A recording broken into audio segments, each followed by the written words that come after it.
Interesting facts about Pelé. Edson Arantes do Nascimento, better known as Pelé, was born October 23, 1940, in Três Corações, Brazil. His father, João Ramos do Nascimento, was professional footballer, but his career never brought him money. Pelé's family could not afford to buy him a ball, so he stuffed socks and molded them into a ball to kick around. Although he continued to struggle financially in São Paulo, working various jobs to help his family, he found his true talent in the field. Under the tutelage of his father and a former national team player named Waldemar de Brito, Pelé began to mature as a player on the Bauru Athletic Club Juniors. Coach de Brito recognized his ability and recommended him for a tryout with Santos FC.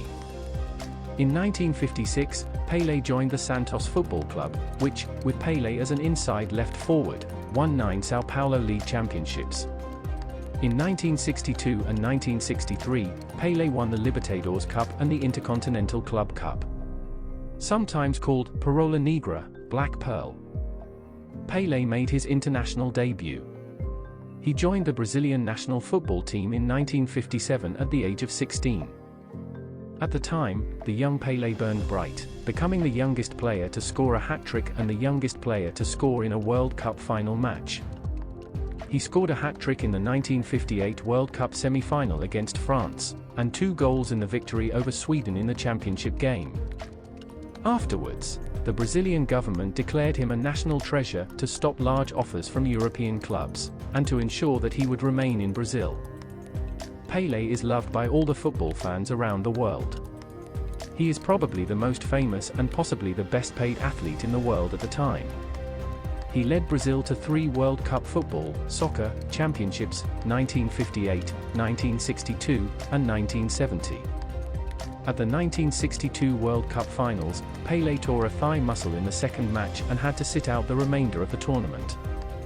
After a poor outing for Brazil and Pelé in the 1996 World Cup, Pelé was said to be considering retiring from international football.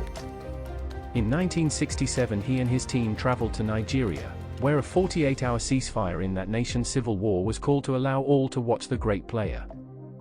In 1968, Pelé met Queen Elizabeth II for the first time in person in Brazil. A few years later, Pelé was awarded the Order of the British Empire, OBE, by the Queen. On November 19, 1969, in his 909th first-class match, he scored his 1,000th goal. In 1970, Pelé curtained his retirement plan for one more World Cup tournament, and he teamed with young stars Jairzinho and Rivellino to claim Brazil's 3rd title and permanent ownership of the Jules Rimet Trophy. Pelé finished his World Cup career, scoring 12 goals in 14 games. Pelé announced his retirement in 1974 but, in 1975, agreed to a 3-year $7 million contract with the New York Cosmos of the North American Soccer League to promote the game in the United States. He retired after leading the Cosmos to the league championship in 1977. Pelé was the recipient of the International Peace Award in 1978. In 1980 he was named Athlete of the Century by the French sports publication L'Équipe, and he received the same honor in 1999 from the International Olympic Committee.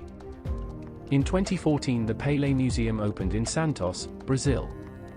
In addition to his accomplishments in sports, he published several best-selling autobiographies and starred in several successful documentary and semi-documentary films. He also composed numerous musical pieces, including the soundtrack for the film Pelé, 1977. At his retirement in 1977, Pelé had amassed a series of seemingly unbreakable records. He had racked up 1,283 goals in 1,363 matches, making him the top scorer in Brazilian national team history and FIFA history. He also set a record for an individual's most FIFA World Cup wins, with 3 medals to his name and 92 hat-tricks. Following retirement, Pelé has campaigned for various causes, including poverty reduction, anti-corruption movements, and environmental protection. He also received an honorary knighthood, served as the Minister of Sport in Brazil, and assumed the role of a UNICEF Goodwill Ambassador. Of course, he continued promoting the game throughout the world, including FIFA events and Olympic ceremonies. The most astounding fact of all, he popularized the phrase, "the beautiful game," as shorthand for the game he loved so much. Pelé was a practicing Catholic. He donated a signed jersey to Pope Francis, accompanied by a signed football from Ronaldo Nazario. On June 1, 2022, Pelé published an open letter to the President of Russia Vladimir Putin, on his Instagram account, in which he made a public plea to stop the evil and unjustified 2022 Russian invasion of Ukraine. On December 29, 2022, Pelé passed away in his native country. Pelé's combination of incomparable soccer skills, radiant smile, and belief in the transformative power of the game he loved allowed him to transcend the world of athletics. He was 82. Thank you for all you've done, we love you.